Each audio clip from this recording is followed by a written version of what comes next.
It is a beautiful thing. You know, it's a term that you and I have been hearing since we were very young, right? And now we have a chance of really having that. And as you know, most of the countries have passed all these resolutions. Every country is there. Iran came in. I was very happy to see that. I was very honored that Iran came in. They said they support it. Russia came in. President Putin, he supports it fully, very fully. So I was happy to see even countries that weren't necessarily involved in the process, they all support it. I don't know of anybody that does it. And I've never seen happier people than many of these places, not just Israel. Many of these places, they're all dancing in the streets. I've never seen anything like it. Mr. President, go ahead, please, in the back. Thank you. What guarantees did you give Hamas to persuade them that Israel will restart the bombing campaign once the hostages have been exchanged? What did I do with respect to them? Well, you know, I spoke a little bit tough, and that's what would happen. I mean, you have to speak tough. That's a tough world. That's a tough, as they say, neighborhood. And they're tough people. They're very tough people, and they're smart people. They're good negotiators. They have a lot of things going. They put that to good use. They're going to be very, very successful. But they knew the retribution would be tremendous, unsustainable. It would have been unsustainable.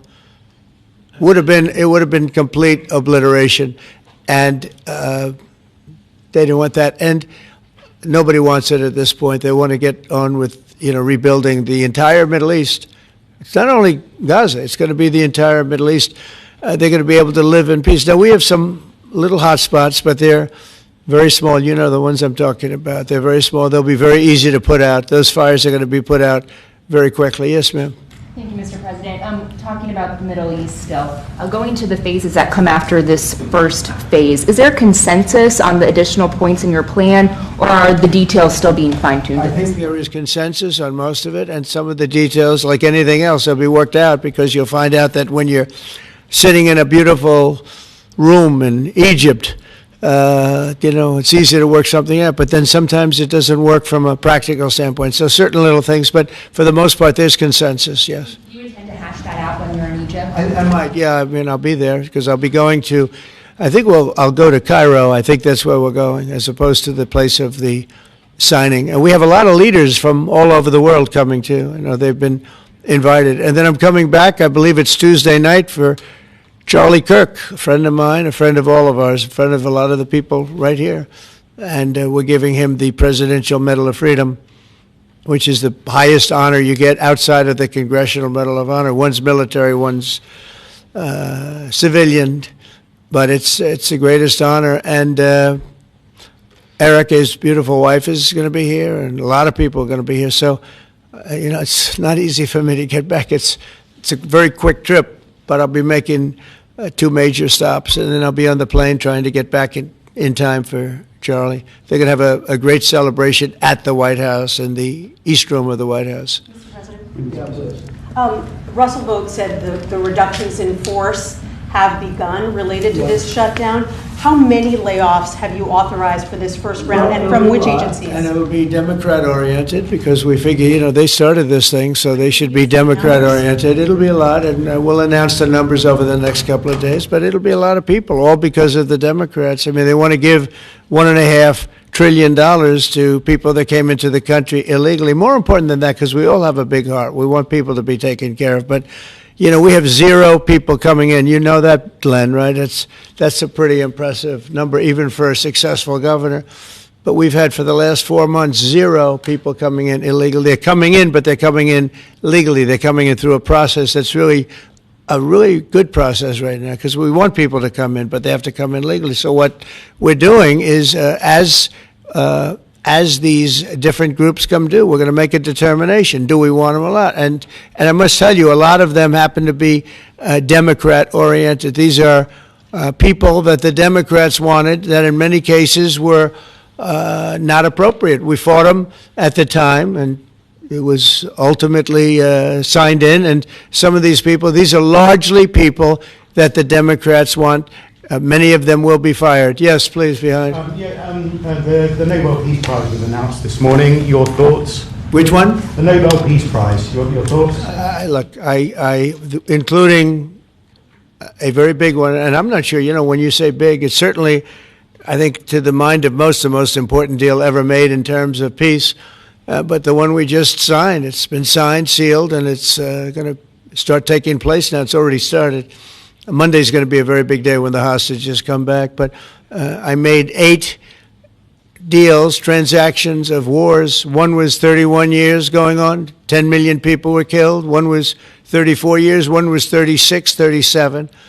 One was 10, one was just starting. 2 were just starting, actually, but they were well on their way. In the case of India and Pakistan, 7 planes were shot down. It was a bad one.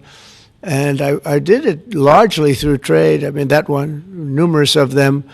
I talked tariffs. I said, look, if you're going to do that, we're going to put very big tariffs on your country. And they were both great. They stopped fighting, and there were 2 nuclear powers. So, they're all big. They're every one of them big. You take a look at the Congo. You take a look at the Congo and Rwanda. 10 million people killed over a long period of time. Got that one solved. We did a total of 8 as of this. 2 days ago, I would have said 7, which I did say, but the other one was signed up, sealed. As you know, Israel signed it just now. They signed it and they approved it today, their parliament.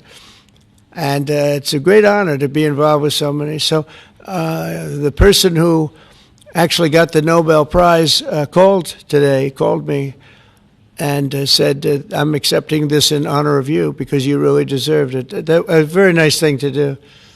I didn't say then give it to me, though. I think she might have. She was very nice. And I've been helping her along the way. They need a lot of help in Venezuela. It's a basic disaster. So, and you could also say it was given out for 24, and I was running for office in 24. All of the transactions that we did in terms of closing. But there are those that say we did so much that they should have done it. But I'm happy because I saved millions of lives. Many millions of lives. And speaking of somebody that saves lives, don't ever play golf with him because Keegan Bradley just walked in, one of the greatest golfers in the world, the captain of the Ryder Cup.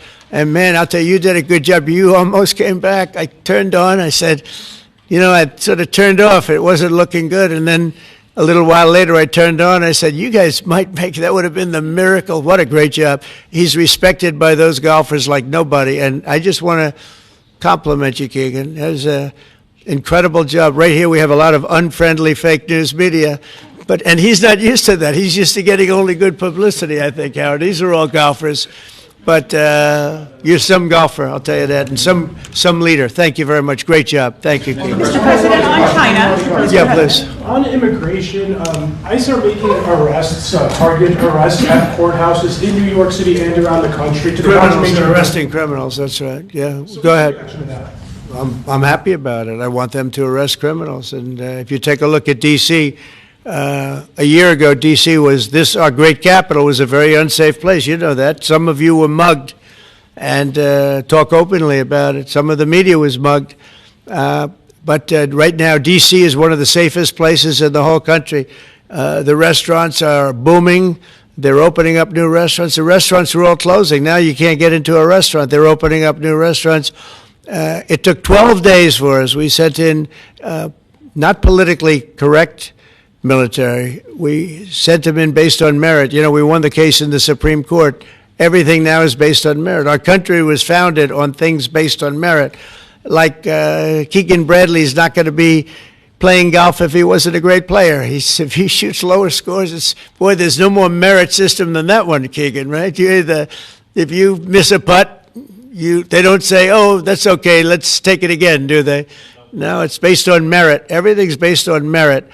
And we're back to the merit system. And when they saw that military is all about merit. They're big, strong people that they're patriots too. And you take a look at D.C., and now we're in Memphis, and Memphis was really crime-ridden. It was terrible. A lot of people being killed. And they say in 12 days they can't even believe how much better it is. And it'll take probably a month over there, and we're heading to Chicago because we want to save Chicago. Do you know they had over 4,000 people killed in Chicago over a short 4,000 people, and I have to watch this slob of a governor stand up and say that, well, everything's okay, we've got it under control. They had 4,000 people murdered over a very short period of time. There's not a city in the world, I don't believe, that can claim, you hear so much about different, I won't, embarrass anybody, like by saying Mexico City or by saying anywhere in Afghanistan. There's no place like that. And then I have to listen to the mayor who's got a 5% approval rate, maybe less. He's an incompetent man. And the governor's an incompetent guy. He's a guy that was thrown out of his family business like a dog. And I know his family very well. And now he's a governor. And when I watch him trying to say that it's okay, we have crime under control, I lost 4,000 people over a very short period of time. I believe it's like 7,000 people were shot but didn't die. But 4,000 people died. And then he gets up and talks about how it's not a problem. Or Portland, Oregon. I mean, every time I look at that place, the place is burning down. There's fires all over the place.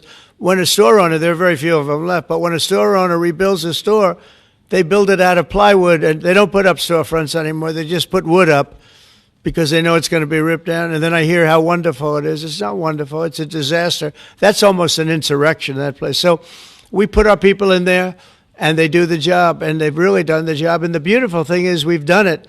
12 days we had this place safe, and now it's, I would say within a month, it was beautiful. And it continues to be. That was 3 months ago. I'll tell you, D.C. now is one of the hottest places, just like this country. We were a dead country, and you've heard me say it 100 times. We were a dead country. King of Saudi Arabia said it. Others say.